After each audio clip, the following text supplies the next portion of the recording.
I wrote quickly about EA's acquisition. You guys Crest talked about it in the last podcast about EA's Glue acquisition. I kind of listened to it, so I went a little bit deeper, pulled some data.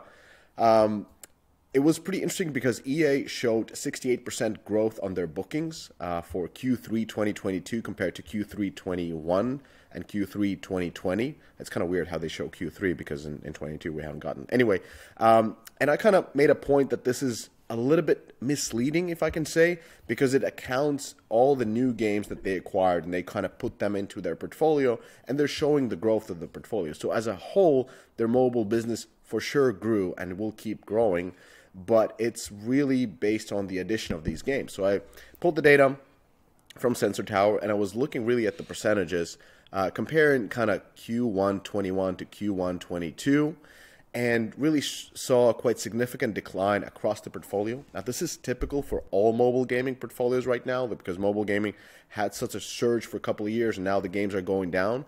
And it was quite clear that even though the downloads were up overall, that really wasn't seen as the growth of the individual games because the games that grew in downloads were the ones that don't really monetize. And what was really worrisome is that if you check out the newsletter, there's a lot of games on the red, like out of their portfolio of the games that make most of the in-app purchases, most of them are on the red. And what's really worrisome is especially the games that they acquired, like Golf Clash, Design Home, Coward Fashion, Kim Kardashian, MLB Tap Sports, you name it, all of them were in the red, both in terms of downloads as well as in terms of revenue. And I have to apologize just for one thing. That's why I'm kind of reciting this. I gave a point saying that it's because of how EA has integrated these companies. And I don't know, and I'm not a journalist, and it was a poor journalism if I've ever done it, because I only, based on hearsay, that they have gone through integration rather than keeping them autonomous like Zynga did. But to be clear, I think, so first of all, I was looking at their LinkedIn status. A lot of leadership teams have left of these studios. And to be clear, in my opinion, there's really 3 reasons why people leave post-acquisition.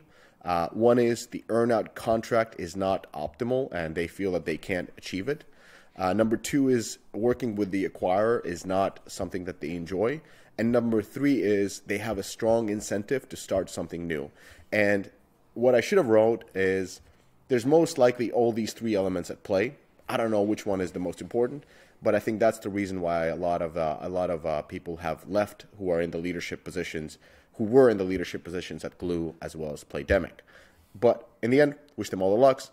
Apex Legends Mobile, hope it crushes, hope it's a fantastic game, and hope EA gets these games going, and maybe this is just a short-term bump, and on long term it's going to be great. So this is my kind of like a small correction to the newsletter piece.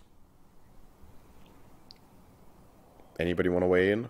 No? Well, I would say there's a strong incentive for anyone to go start something new right now. I mean, money's flowing, right? Like, every company is having retention problems. When I was at GDC, I mean, that was like, it was the 2 main themes were, hey, a lot of my best people are leaving, and it's worrisome, and hey, I just started a new studio with my best buddy, and we raised $8 million in a pre-seed. So it's like, yeah, I mean, I get it. Like, any big studio is going to have a hard time retaining people right now. I don't know that it has to necessarily be like any sort of friction resulting from M&A. It's just really hard to keep people right now because the opportunity cost is so high to stay at Big Co making decent money versus go start a company, raise a really substantial pre-seed round, right, just with a deck, and take a shot at mega money. Yeah. So, and it's good that that's why I wanted to make the correction, because that's definitely one of the reasons why somebody would leave quickly post-acquisition. Mm. Sophie Vo, who's a friend of the podcast, has a great podcast herself, Rise and Play. Mm-hmm. And Sarah Fuchs, who was leading the Covet business, did an interview that I really liked recently. And she was like, I've worked for EA 3 times before. I just couldn't do it a 4th time. And I think that's I wonder how many Glue folks are actually do have that. But I thought that was an interesting perspective of just like, I've worked for EA enough times in my life right now. It's not what I want to do. But even that like saying that is kind of like not very positive, to be honest. Well, yeah, I mean, she was spinning. I think to your point of reasons why people leave, it sounded like she was looking forward to more entrepreneurial work. Yes, try something new. Yeah, I get it. From that perspective, of course, it's the context and the tone that it's being said. But yeah, I definitely recommend Sophie's podcast. Great interviews. Yes, for sure. Rise and play, everybody.